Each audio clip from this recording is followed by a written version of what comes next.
Vous êtes nombreux à nous suivre ce matin sur le live Facebook de 4TV, la télé, la radio. Avec nous ce matin, Force ouvrière, on va parler la rentrée scolaire, mais pas que, puisque en ce moment, vous le savez, beaucoup d'agressions, notamment aux abords des établissements, mais également quelles sont les conditions de travail avec cette crise sanitaire. Il est parmi nous ce matin, Saïd Mouni, bonjour et bienvenue. Bonjour, bonjour les éditeurs. Alors, Saïd Mouni, on va d'abord parler de cette rentrée. On le sait qu'à chaque rentrée, on a nos problèmes habituels chaque année. Mais là, encore une fois, cette année vient se rajouter la crise sanitaire. Est-ce que pour vous, en tout cas du côté de FO, vous estimez que tout a été mis en œuvre, en tout cas pour assurer la sécurité du personnel, mais également de nos enfants? Tout d'abord, bonjour à tous les téléspectateurs. Avant de répondre à votre question, FO condamne les actes de violence qui se produisent ces dernières semaines aux abords des établissements. Ça fait déjà 2 semaines qu'après la rentrée, mais de nombreux problèmes sont multiples aussi. Donc avec le Covid aussi, ça s'est amplifié sur tout le côté. Donc beaucoup d'écoles n'ont pas de gel, ni de masques, ne sont pas nettoyées. Et aussi les conditions d'hygiène ne sont pas rassurées. Au rendez-vous. Même s'il y a un protocole sanitaire qui a été édicté, mais ce protocole, c'est juste un papier, mais sur le terrain, il n'y a absolument rien du tout. Ouais. Depuis le 24 août, la rentrée, on a fait plus de 5 tournées dans certaines écoles et on a constaté beaucoup de choses. Si j'ai fait juste la liste de certaines écoles, par exemple à l'école maternelle de Manatindi, un enfant a failli mourir. Il est tombé sur une fosse septique. C'était le jeudi dernier. Là, cette rentrée-là, hein? C'était le jeudi. Le jeudi. À l'école de Boni, il y a un enfant qui est pris sur une barre de fer. Cette rentrée-là. À l'école d'Aqua, 2 semaines sans nettoyage. Les enseignants travaillent dans des conditions indignes. L'école d'Aqua 3, c'est comme, exprime-moi de cette expression, mais c'est un poulailler. L'école d'Aqua, la 3. École de Doujani 2, 28 classes, dont 504 élèves, 4 robinets. J'imagine la situation. Pas de savon, pas de gel, pas de masque, pas de sécurité. Il n'y a rien à cette école-là. C'est une bombe qui est aussi. À l'école de 12 maternelles, surchargées. Les surchargés par le problème d'effectifs. À l'école de Nyambado, cas de Covid-19, suscepté par un enseignant. Et à l'école de Dapani, un cas positif d'un enseignant dans une école et l'école n'est pas fermée et n'est pas désinfectée. Et le pire de cette situation-là, les administrés ont envoyé un enseignant remplacer le collègue atteint de Covid-19 dans sa salle. Et le remplaçant est rentré dans sa salle. Donc vous imaginez, désinfecté. Mais est-ce que tous ces faits-là, vous les avez rapportés au rectorat? Tous ces faits-là, j'ai eu, tant que SMUDIOFO, on a eu 2 réunions avec les UEN. Pour les informer. L'UN de Boni, on les a informés des écoles qui sont dans le circuit de Boni. Et l'UN de Dembeni aussi, sur le cas de Nyambadao qu'on a soulevé. La liste est longue.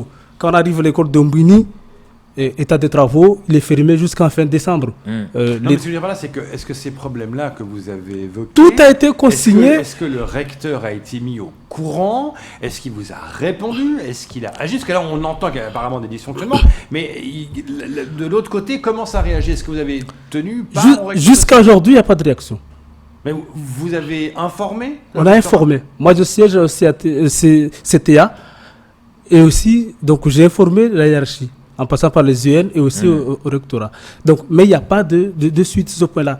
Quand on regarde aussi l'école de Bambo Est, la classe de CM1, CM2 avec 35 élèves dans une classe. Et l'autre collègue, c'est 2 CM1 avec 34 élèves. Là, il n'y a pas de possibilité aussi de créer parce qu'il n'y a pas de locaux. Il y a rien, il faut que les conditions. Alors, on sait que le recteur l'avait dit aujourd'hui, il attendait quelque part les cris d'alarme de nos maires. Les maires avaient pendant la crise, déjà pendant le confinement, jusqu'aux vacances, toute cette période-là, pour pouvoir rénover, pour pouvoir mettre aux normes avant cette rentrée. Donc le recteur avait demandé pour ceux et celles, en tout cas communes qui souhaiteraient mon aide, j'étais là. Mais est-ce que c'est pas quelque part la faute aux maires? Ça, la mairie, c'est un partenariat avec le vice-doctorat. À chaque fois qu'on renonce ces dysfonctionnements, le recteur dit que ça c'est la mairie de faire. Donc, à un moment donné, on se dit qui doit faire. C'est vrai, c'est la mairie qui doit faire. Mais nous, en tant qu'enseignants et aussi en tant que force ouvrière d'enseignants, on alerte directement au supérieur qui est le recteur. Donc, c'est le recteur qui devrait mettre pied la mairie, aux mairies pour faire les choses. Parce qu'à ce moment, par exemple, au moment où on est arrivé à Nyambadao, comme quoi un cas de Covid qui est suspecté, on a écrit tout de suite à l'UN concerné via le rectorat. Et le directeur a envoyé tout de suite à la mairie ce qui se passe.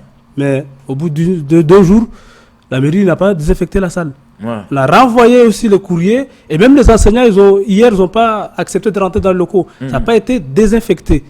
Et aussi les ménages qui ne sont pas faits. Par exemple, à l'école d'Aqua 3, 2 semaines, il n'y a pas de ménage. On n'a pas mis les poubelles, on n'a pas enlevé tout ça.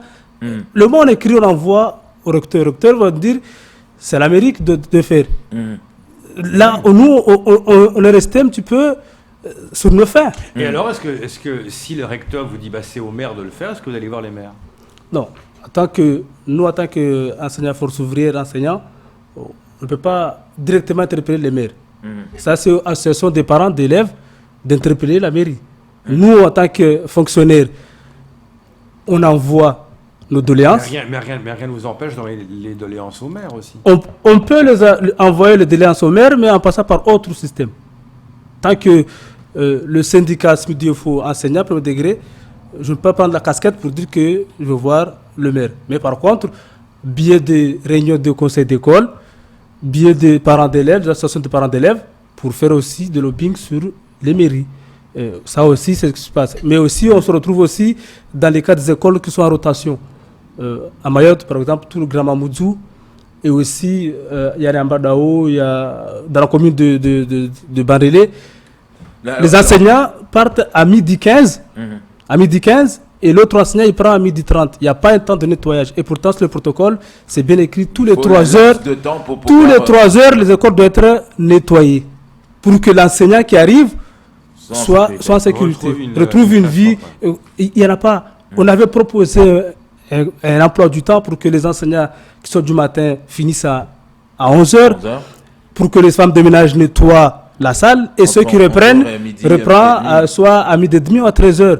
Ça n'a pas été accepté. Sauf Mamoudzou, côté d'Oujani 2, qui l'ont accepté, cette proposition. Les enseignants rentrent à 7h, ils finissent, les élèves sortent à 11h, et il y a du nettoyage. Bon, sur 2 nettoyages. Après, les enseignants de l'après-midi reprennent à 13h.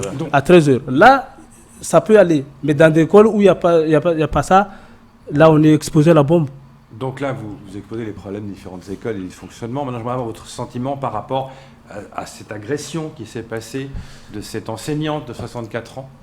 Les agressions, depuis X temps, les syndicats sont en train de remonter. On se souvient qu'en 2018, c'était passé au lycée de Kahani, qui a fait tout un achèvement de la grève.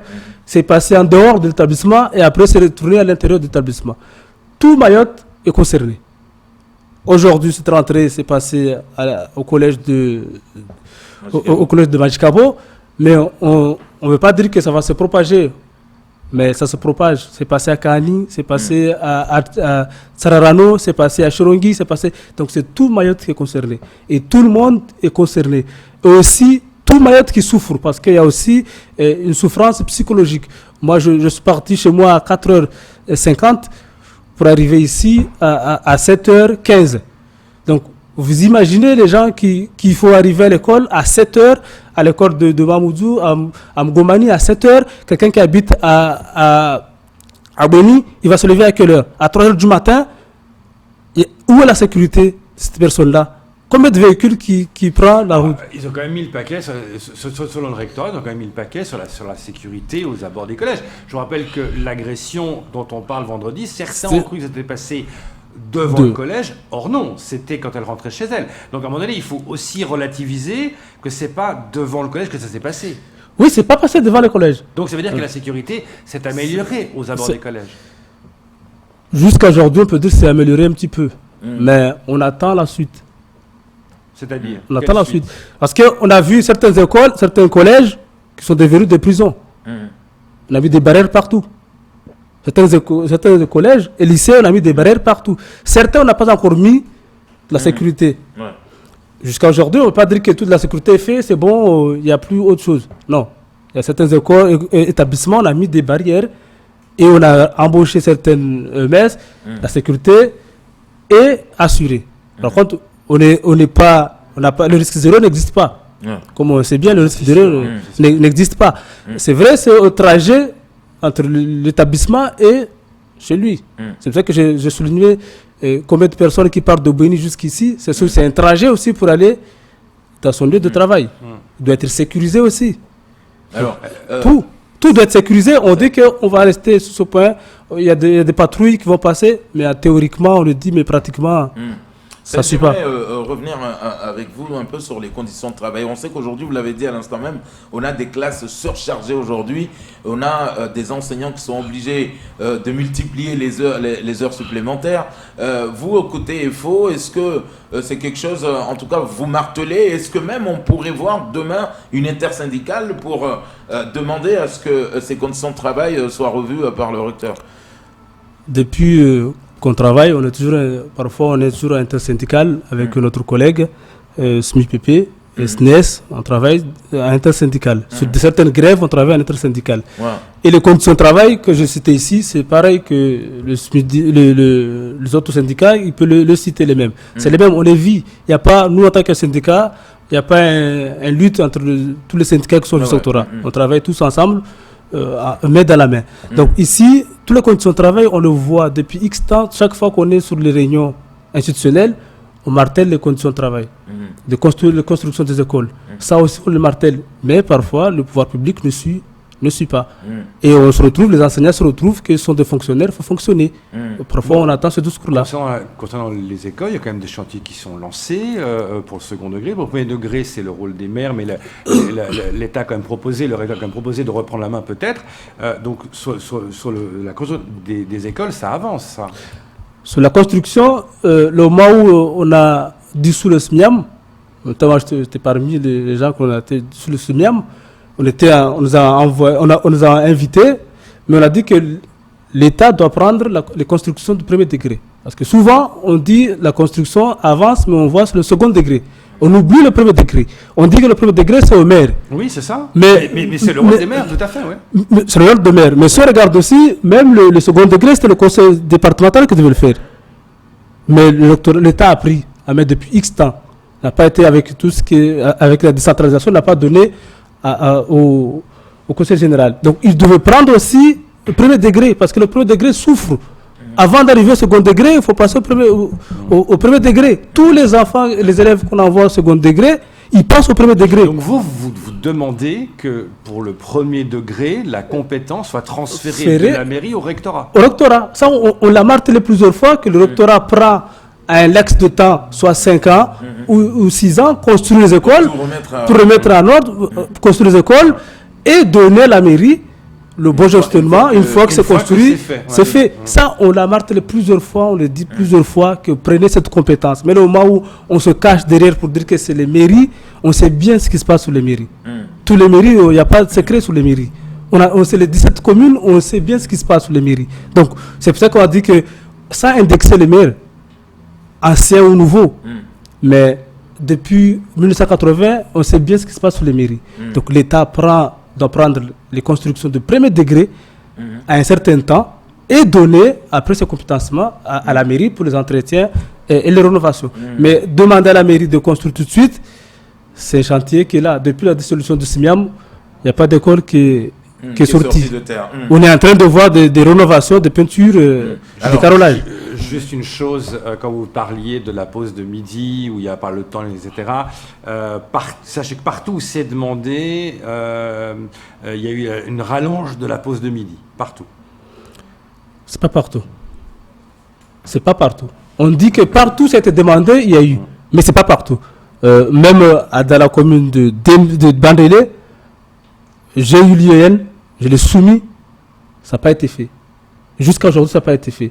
L'école de Nyambadao en rotation. L'école de Bambo Est en rotation. L'école d'Apani en rotation. Cette école-là, on finit. Moi, j'enseigne en tant que moi-même à l'école de Bambo Est. C'est ma classe qui a 35 élèves. Ma classe qui a 35 élèves. Là, cet après-midi, je cours à 12h30. Donc, mon collègue qui est ce matin, il finit à 12h15. Et moi, je vais reprendre à 12h30. Il n'y a pas de pause, il n'y a rien. Et les femmes de ménage ne sont pas là pour nettoyer. Ils viennent qu'à 17h45. Moi, je finis. De commencer le cours sans même moi, je commence le cours sans que la classe soit désinfectée. J'amène moi-même un peu de gel. Je l'amène, je me protège moi-même, tant que je peux. Et par contre, comme par exemple à l'école de Bambo, il y a des tuyaux, les enfants peuvent se laver. Ça, on peut dire que c'est fait. Mais la pause, il n'y est pas. Moi, je suis dans ce circuit, il n'y est pas. À Loujani 2, il y est. Parce que soit l'UN a mis aussi à marteler et aussi la mairie a suivi, ça y est, ça a été fait. Les enseignants arrivent, ils sortent à 11h, il y a le temps, même si, parce qu'à un moment donné, je dis, sur le protocole, même si les femmes de ménage ne sont pas suffisantes pour nettoyer, mais on met la salle et rester aérée. Parce que c'est conseillé aussi qu'on aère la salle, on ouvre la salle à un temps donné pour que s'il y avait le virus, pour que ça... C'est conseillé. Donc là, il n'y a pas le temps d'aérer la salle. Mais l'autre rentre, l'autre sort. Les enfants, hop, on rentre tous ensemble. Ça n'a pas été fait. Est-ce que ça, vous dites à certains enseignants de ne pas faire cours? Est-ce que ça vous arrive chez EFO de dire, voilà, n'acceptez pas, attention, on met notre vie en danger? Est-ce que vous leur dites ce mot d'ordre? Ça, je le dis à la PANI, parce que le moment où je suis ce cas de Covid avéré, de Covid-19 positif, parce que c'était depuis dimanche soir que le collègue qui a eu le test, comme quoi il est positif. Lundi matin, l'école n'est pas fermée, les enseignants travaillent comme rien n'était. Mardi, rien comme rien n'était. Ils agissent sous le conseil de l'ARS souvent et qui demandent leur avis, on ferme ou on ne ferme pas, ils font au cas par cas. Ils peuvent pas fermer l'établissement parce qu'il y a eu un cluster avec 19 élèves. Si on prend l'avis des ARS, parce que vous avez dit que l'ARS parfois donne des décisions, mais l'infirmier du rectorat reprend certaines décisions en compte de l'ARS. Par exemple, le code de Dapani. L'ARS a informé tous les collègues que le mardi soir, par téléphone, texto, comme quoi l'école a été infectée par Covid-19. Tous les collègues devraient avoir un arrêt de 14e et de passer à l'ARS pour récupérer leur autorisation d'absence. Les collègues ont ça et de le diriger d'aller à un centre pour se faire dépister le plus proche de chez eux. Ça a été un texto donné par ARS qui a appelé et a texto le collègue enseignant de Dapani. Le mercredi matin, avec la concertation de l'infirmier de rectorat, l'ARS revient à sa décision pour dire non, c'est bon, vous pouvez aller dans l'école. L'ARS n'est même pas déplacé pour savoir ce qui se passe. N'a même pas vu. C'est moi, en même temps que le collègue m'a informé, je me suis dépêché d'aller jusqu'à la Pani, à leur dire que le jeudi, les enseignants de la Pani ne sont pas travaillés. Dis non, ces conditions-là, ça peut durer. Il y a un cas positif d'un enseignant dans l'école. On doit stopper, soit désinfecter sa classe, s'il n'était pas en contact avec les autres enseignants, sa classe, au moins le minimum de désinfecter sa classe, et ses élèves le remettre en sécurité, mais faire comme si rien n'était. Fonctionner. Et là, on a propagé le virus. Et aussi, le pire, c'est l'enseignant remplaçant que l'administration a dépêché pour le remplacer. Il est rentré dans la salle et pourtant, tout le monde savait qu'il y avait Covid-19. Donc là, le remplaçant, il est en train de se promener dans certaines écoles avec le Covid-19. En tout cas, c'est grave. J'imagine qu'on aura une réponse du rectorat par rapport à ce que vous avez. Parce que là, il est déjà 8 heures. On doit conclure là. Là, si c'était le remplaçant est tellement là, on peut même porter plainte contre mise en danger de truc, parce que là, le remplaçant devait porter plainte, parce que là, on savait bien ce qui se passe. Donc, en résumé, avec le Covid-19. Tout le monde a eu peur psychologiquement, physiquement et moralement. C'est vrai que c'est très compliqué. Et il faut vivre avec. Le seul, c'est améliorer les conditions pour qu'on avance dignement. En tout cas, Saïd, merci beaucoup d'être venu nous éclairer. C'est vrai que si on peut s'en tenir à ce que vous nous dites comme constat sur le terrain, ça devient grave et on espère avoir rapidement la réactivité du rectorat et même des communes concernées. Merci beaucoup, ça sera tout pour ce second temps de parole.